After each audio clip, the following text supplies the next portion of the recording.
Wir sind heute hier, weil wir Drainage instand setzen wollen. Drainage sind Rohrleitungen, die halt überall auf den ganzen Äckern verteilt sind. Das ist ein riesen Rohrnetz, um das Wasser gezielt weglaufen zu lassen.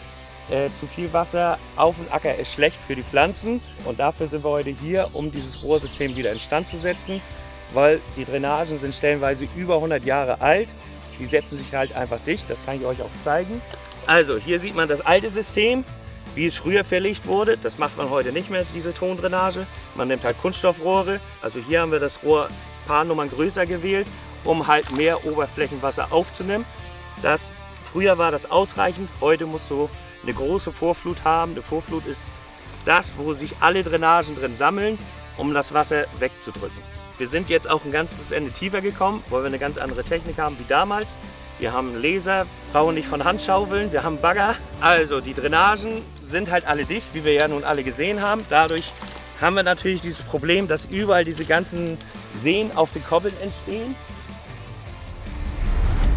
Drainage besteht ja nicht nur aus einem Rohrsystem, sondern auch aus Kontrollschächten. So, hier haben wir die nächste Baustelle auch gleich. Die Weide ist hier reingewachsen in diesen Schacht. Hier sieht man noch ein paar Ausläufer davon, um sich Wasser zu holen. So, und dadurch verstopft sie das ganze Rohrsystem, den Schacht. Das heißt, wir müssen nachher den ganzen Schacht einmal rausnehmen, die Wurzeln entfernen, dann können wir den Schacht wieder neu setzen, damit das Wasser dann wieder sauber abgeführt werden kann. Dieses Rohrsystem, was sich über Jahrzehnte einfach dicht gesetzt hat, dann dieser Schacht, der einfach dicht gewurzelt ist. Dieses Drainagesystem kann einfach nicht mehr richtig vernünftig arbeiten. So, und was das für Auswirkungen hat, das sehen wir gleich auf der Fläche. Wir stehen jetzt hier auf dem Acker und sehen die Auswirkungen, wenn das System da vorne nicht funktioniert. Es kann keine Pflanze wachsen, also haben wir das Problem eindeutig erkannt und packen dieses Problem jetzt an.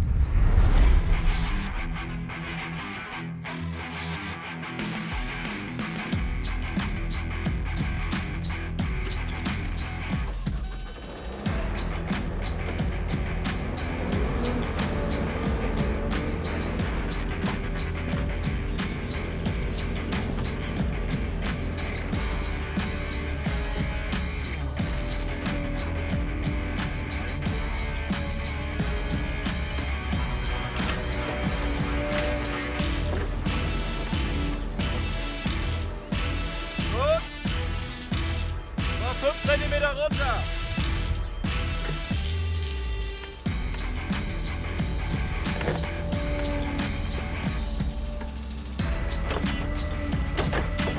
Ich stehe hier im Graben und gebe meinem Baggerfahrer Sven Anweisungen, wie er zu baggern hat.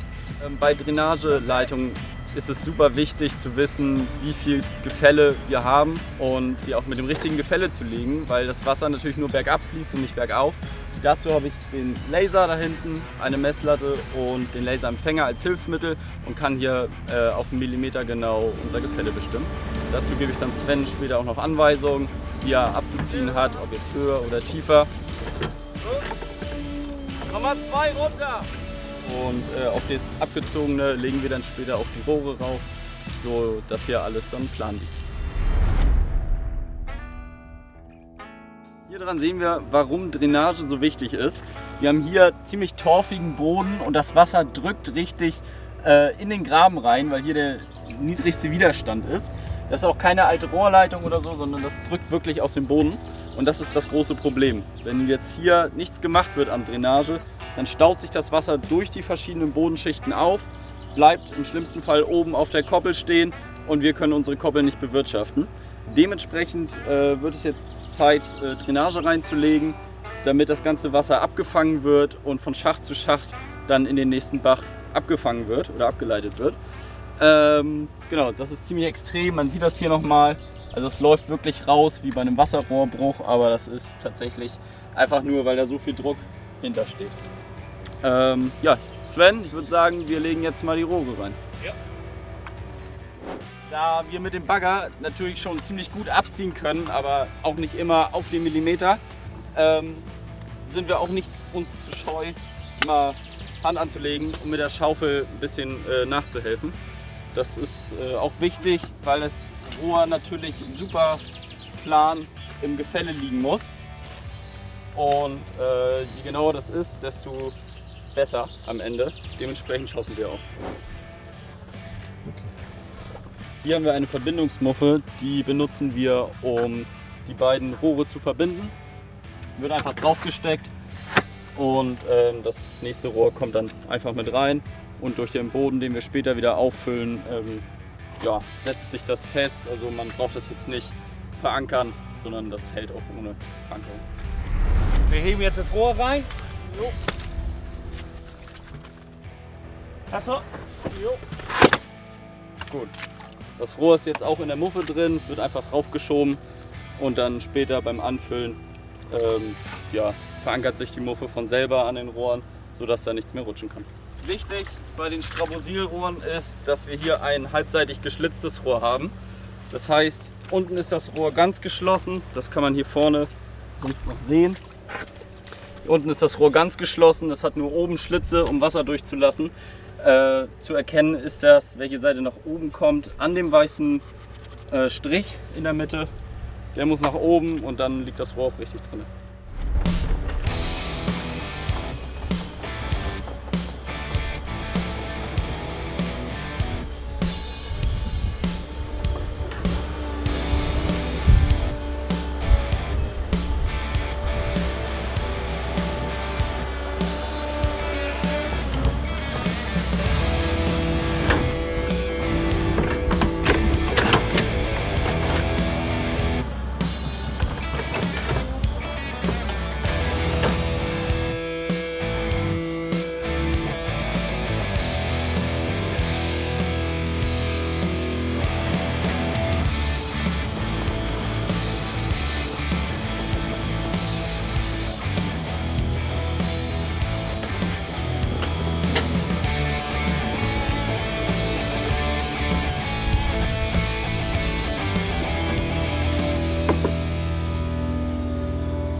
Hier sehen wir ja, wie das Wasser aus dem Boden drückt. Dementsprechend kann unsere verstopfte Leitung nicht mehr weit sein.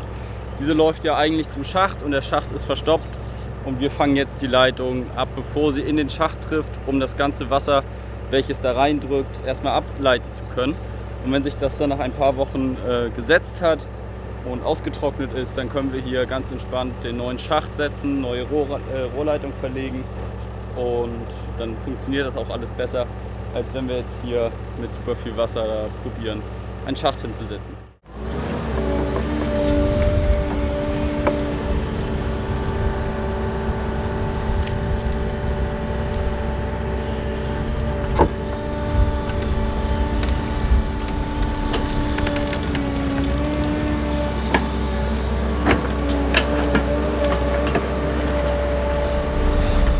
Das erste Etappenziel ist erreicht, dafür machen wir das. Man sieht hier, das Wasser fließt 1A in die Drainageleitung und wenn das hier nach ein paar Wochen dann soweit sich beruhigt hat und das Wasser abgelaufen ist, wird alles nochmal anschließend mit Klarwasser durchgespült und ja, in den nächsten Schacht rein. Der wird dann auch nochmal gesäubert und dann fließt das hier für die nächsten Jahrzehnte hoffentlich sauber ab. Wir haben ja noch einen verwachsenen Schacht. Darum kümmern wir uns jetzt. Da ist die Weide, die hier nebenan wächst, hineingewurzelt und den Schacht oder die beiden Schachtringe ziehen wir jetzt mit unserem Bagger und mit den Schachtklammern und dann schauen wir mal, was sich dahinter verbirgt.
So, der alte Schacht ist nun gezogen. Wir sammeln jetzt noch den Plastikmüll und die alten Leitungen raus und ziehen dann dieses Loch hier wieder zu, so dass sich die Weide und die restliche Natur hier frei entfalten kann. Genau, anstatt des alten Schachts haben wir natürlich schon einen neuen gesetzt.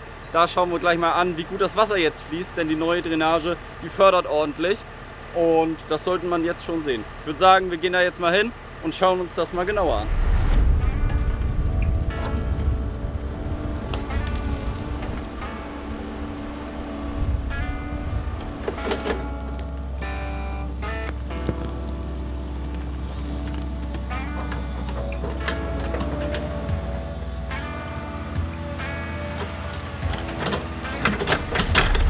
So, wir sind jetzt hier an unserem neuen Schacht angekommen. Wenn man reinschaut, sieht man, das Wasser läuft. Von oben sieht es nicht so spektakulär aus, wie man sich das vorstellt, aber man wundert sich am Ende doch, wie viel Wasser da eigentlich durchgeht. Dementsprechend bin ich ziemlich froh, dass unsere neue Leitung so einwandfrei läuft.